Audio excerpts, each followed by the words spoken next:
Might be wondering why we have these tents set up in the shop, and we're gonna get to that, but today we're gonna tell you about this. This is like a secret hack for finishing. This is called a magic pad, or a lot of people call it a magic pad. We're gonna show you what it is and how it can help your finishing in your shop. We have these two 10 by 10 pop-up tents in the shop right now. It looks a little bit crazy, but it works great, and the reason we have them is for a drying room. So we're currently spraying a big job, and we like to contain the heat in a room, and we don't have a physical room, so we make this room.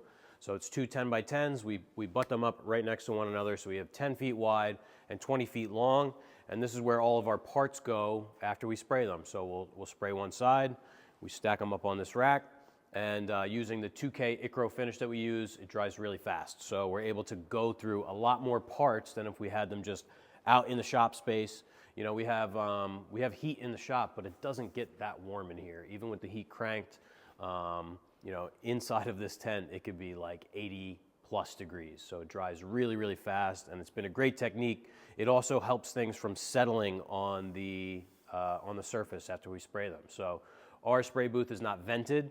It just sort of vents out into the ceiling and, or, you know, into the air.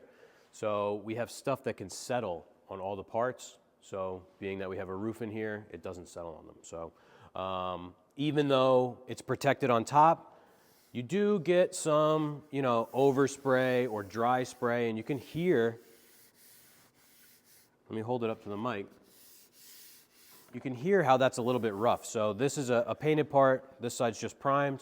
So these are all primed and these are sprayed. So what happens is when you sit your part on your little turntable and you're spraying the edges and the top, some of that paint inevitably goes underneath and it sticks to the bottom. So when we paint doors, we don't have any doors on here, but we'll paint the backs first and then we paint the face. So when we paint the face, the back gets some overspray on it and it'll be a little bit rough. So what we're gonna show you today is this disc from 3M. So I've heard these referred to as magic pads. I think the only other video on this on YouTube is from a guy named Eric Reason, and if you're into finishing, give Eric a follow. That's where I found a video about these. Its technical name is the Trizact 568XA, and it's a sanding disc. It's very fine. It does have a Velcro back, but we just use these by hand. So this is for taking off overspray, taking off small nibs and imperfections in your paint, but it won't change the sheen. This is a matte sheen. So you know that even like an old school trick is to like rub a brown paper bag or a piece of paper to take off the overspray. Sometimes with a matte, you'll actually get a little bit more sheen. So if you rub out a spot, you're gonna end up with a spot that flashes. So we're gonna go through these parts and find one that seems particularly rough. This one's not so bad. And we're gonna show you the difference between one that is just freshly sprayed and one that has been treated with this magic pad. We'll grab this part. This is a side of an open cabinet. It's got a little bit of dry spray on it, and we'll take it out here to a table. So I have my magic pad or magic disc, and we've got a table set up over here where we've been doing some scuffing. So might be able to hear, you know, that this isn't completely smooth. Obviously you can't feel it, but I can, and I can feel some little nibs on there, some little dry spray, overspray. And the big thing is that we're gonna rub this on there. It's not gonna change the look. So when you're on your last coat and you're ready to deliver your doors, or you're on site and you realize that a door has a little bit of roughness, you can take this out, fix it, and it's not gonna change the look of the door, which is huge. So just take this by hand.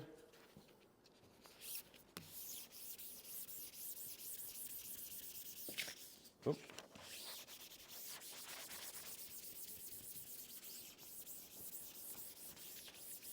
So you see, it hasn't changed the look at all. And now,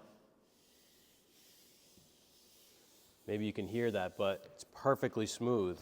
And if I hold it up, I don't know if John can get that in the shot, but that raking light will really show you. You can really feel the difference. Yeah, it's a beautiful finish. I keep one of these in the van just for little touch-ups on site. And really, it's like the last thing you do before the doors or parts leave the shop is you can take them, go over them once with this, you wrap them up, and you ship them off.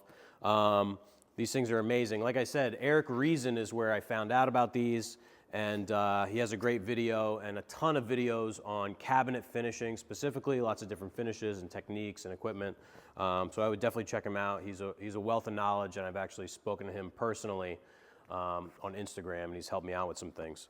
So these are not cheap, that's the one thing, and they're a little hard to find. I bought these from a company online. I'll leave a link in the description. These are $8 a piece, but they last a long time, so you don't need a ton of them. I mean, one of them will last you, long enough where it's worth just ordering one to have around. Yeah, so if you're having issues with dry spray, overspray, and you always feel like your doors are not as smooth as you'd like, I would give these a try. It's really changed the way that we do things in the shop, and great to have on hand just in case. So check them out. Hopefully you guys enjoyed that video. If you have any questions about these or anything else, be sure to leave a comment. Talk to you next week.